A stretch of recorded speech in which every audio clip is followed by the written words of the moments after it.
Hey everybody, it is Jason from the Texas Gun Vault 2, and I'm coming to you tonight from my hot garage, so you're going to put up with the hum of the fan. I just got a lot of stuff to talk about tonight and show you, and I don't want to get too hot and sweaty. I have to keep this thing dry, so whether I'm eating very spicy Thai food or crawfish, or I'm sitting here in my garage, that's what's going to make this thing sweat, and I want to avoid that tonight. I just got back from the range. I shot 3 guns. The Clark Custom Long Slide 1911, which I tried to film a YouTube short with, so I should release that maybe tonight or tomorrow on the main channel. I'm trying to expand the content, bring more people into the channel. I also attempted to shoot, once again, this Henry lever action, which is in 44 Special, 44 Magnum. We're going to talk about some issues with that in just a second. And the AK that is into the channel for review, the Sam 5. So let's talk about the long slide first. Oh, and by the way, after I talk about all this, I got in some more Mark 12 parts that I was going to try to install on my Mark 12 clone rifle. So a lot of stuff to talk about tonight. So let's talk about the Clark Custom Long Slide. Now, I discovered that it is very picky when it comes to ammunition, especially when it comes to the stabilization of the projectile. I can tell you the lighter grain projectiles definitely work better than the heavier grain. So I have to include that in the range report. I was kind of surprised by how accurate it is up close. I mean, very accurate. And I'm talking like 10 yards or so. Honestly, the most accurate 1911 I've ever shot. When I got out to about 20 yards, man, that group went poof. But I think it has to do with the stabilization of the projectile. But we'll talk about that in the range report. And the action seemed to be a little bit slow. Like, I could feel the slide struggle to chamber the next round. And so it makes me wonder if that recoil spring needs to be replaced. But of course, it's a custom recoil spring because of the length of the slide. So I got to figure some of that out. But I was able to get some good footage on that. Then I tried to shoot this Henry 44 Magnum 44 Special. And once again, I had a stoppage before I could even film anything. And this time it wasn't on a 44 Magnum, it was on a 44 Special. So even a shorter case. I saved both of these, but I had to pound out of the gun. So it gets caught coming out of the magazine and onto the elevator, and it just gets stuck. I mean, it gets stuck like crazy. So I have 2 different projectiles and 2 different cartridges, and they both have the same issue. So I don't know, there's something, in my opinion, that's either out of spec on this thing. I've never had a lever action fail on me like this, so I have decided I'm just going to return this to Ken and let him decide what he wants to do. So I have issues with both. As I said, 44 Mag, 44 Special, and when it gets jammed, it gets jammed. I have to take a cleaning rod, and I put on a little plastic push tool here, and I go from the magazine tube, and I can push it out, but I got to hammer that thing out. So I don't know. I don't know what it is about this. Tolerances might be too tight, something out of spec, but I just kind of manually cycled some 44 Magnum without shooting it. It ran fine. I was able to put a whole magazine through it and ran like it should. But man, when it gets stuck and caught, it gets stuck and caught. So I can't film a range report on this.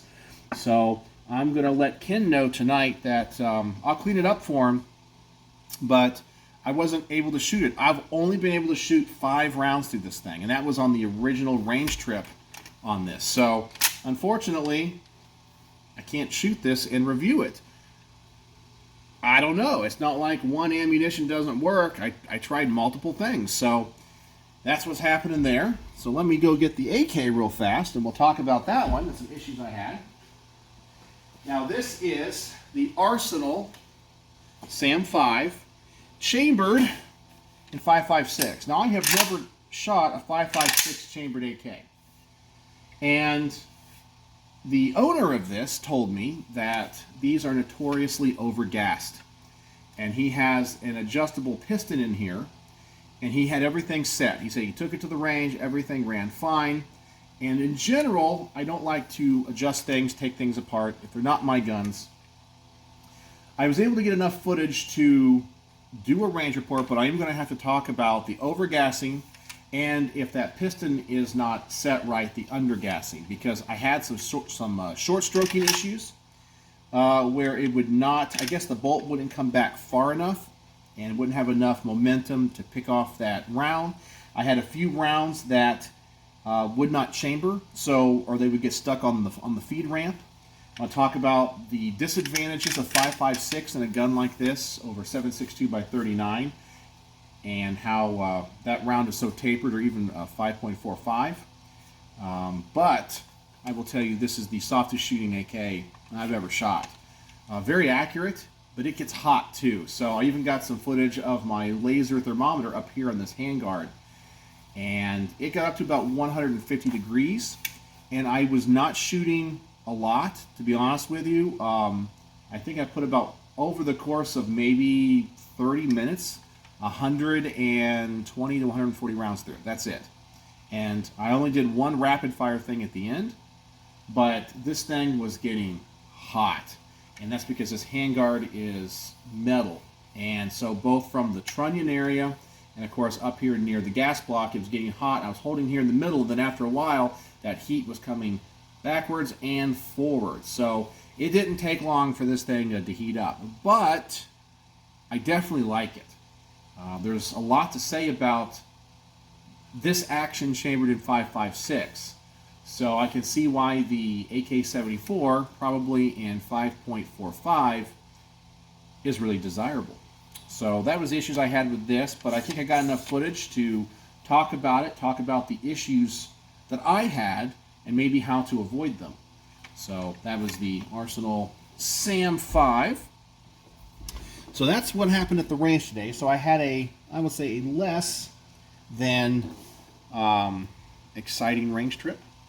So I just had some issues. You know, often I just have things, and I'm spending more time trying to diagnose problems than I am shooting and enjoying the firearms. Let's talk about my Mark 12. I got my Mark 12 back out here today, and I got a few parts for it that I wanted to install, and also show you some clone correct stuff. So one thing I'm not going to install today, because I still don't have the bipod, I should have it soon though, is this little quick adjust swivel lock for the Harris S-style bipods by Podlock. Or maybe that's the name of the product. I don't know. Oh, it's by KMW, Long Range Solutions. It's called the Podlock. So it's this little lever that goes on the Harris bipod. And the bipods they used on these were the Harris, oh boy, I forgot the exact model, was it the BRN S or the SBRN? With a 6 to 9 inch adjustment. That's the one that they used. And they used an arms adapter, and they also used this. So I have seen many pictures from that era that was the bipod that they used. So that is the clone correct item. They still make it, and you can buy it on Amazon for like 20 bucks. So if you have a Harris bipod, you can get that. But we're not going to install that today because I don't have the bipod yet. But I did get 2 items. Geisley automatics, super semi-automatic, enhanced, which they say is the closest you can get to the trigger that they put in these. And I also got a Schmidt ambi control safety selector switch. Now, they are the OEM maker of the Colt. Now, you can buy ones today that are from Colt, but essentially they're made by Schmidt. Schmidt Tool, I guess, is the name of the company. And the ones that cost like $44 are the ones that are stamped with the cage code. And they started doing that probably about 10 years ago. However, the ones that they were putting on the M4s and rifles before that just had it be S-marked, which is the Schmidt, and I guess it's right there. So there's actually no difference between a Schmidt and a Colt that's non-cage code marked. And these cost $15, where the one you would get as an authentic Colt part, and all they do is take it out of this bag and put it into a Colt bag, and they charge $44 to $50 for it. So I got this from Arms Unlimited. but it's an OEM Colt part. It's a semi one. So it has the long lever on the, I guess the traditional, was the left-hand side of the gun, short lever on the right-hand side of the gun. So we have that. We're going to install that. Now, not all Mk12s appear to have had it, but some did, depending if they were using M4 parts. And then, of course, we got the trigger here. So let's see everything we got in the baggie. Of course, we get the disconnector and the trigger. It's all put together there. We have the pin. We get the hammer. So we get another detent here. So we have to install this. I'll have to double check the instructions. I'm going to assume that this thing is just like all of the other triggers from them that I have installed in the past. So we'll just have to figure that out. I won't do it here on camera, but I'll probably cut to it. But I'm going to spend a few minutes here going through this. Make sure, because it's the enhanced version, I've done the standard, and see how hard this is to put in. I think it's pretty standard. And one thing I do want to say that I like about this lower receiver that I do need to do a video on is it is an M16 cut. So while, of course, it does not have the third pin, the receiver is open where an auto sear could be put in if that third hole was there.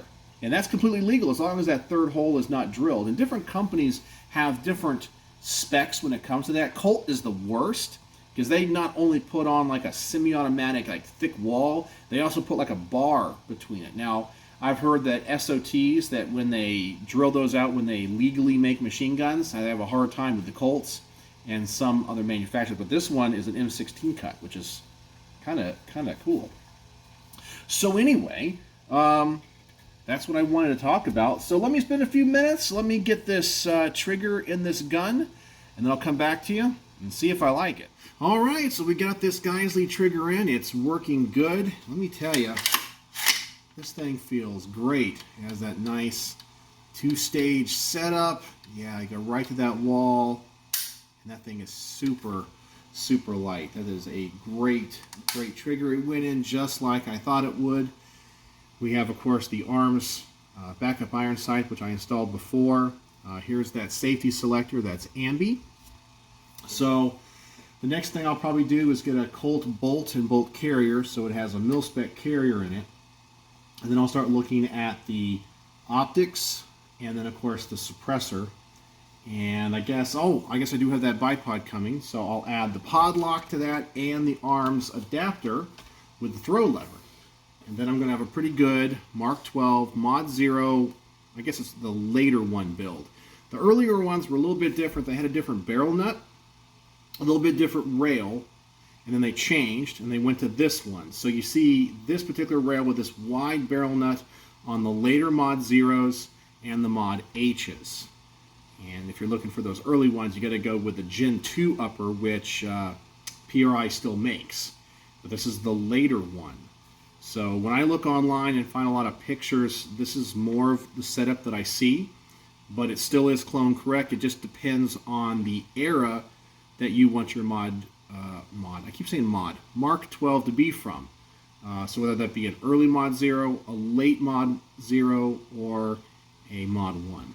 So the Mk12, yeah, this thing is definitely coming together. I like that ambi safety selector, that trigger, and this thing is coming together nicely. And I did save the other trigger. The other trigger is a single stage PRI trigger. It's really nice. I'll just put it back in the bag and all the parts, and I'm going to mark it with a piece of tape and mark something on it and just say what it is. I just put it back in the Geisley bag. Always save these parts. Always save them, and you can use them on future builds, or if you want to put a gun back to the way it originally was. So there you go. That was tonight's gun talk and what happened. So another range experience. I'm spending more time diagnosing problems than anything else, but I was able to upgrade my Mk12 Mod 0. So what do you guys think about either the range issues or the Mk12?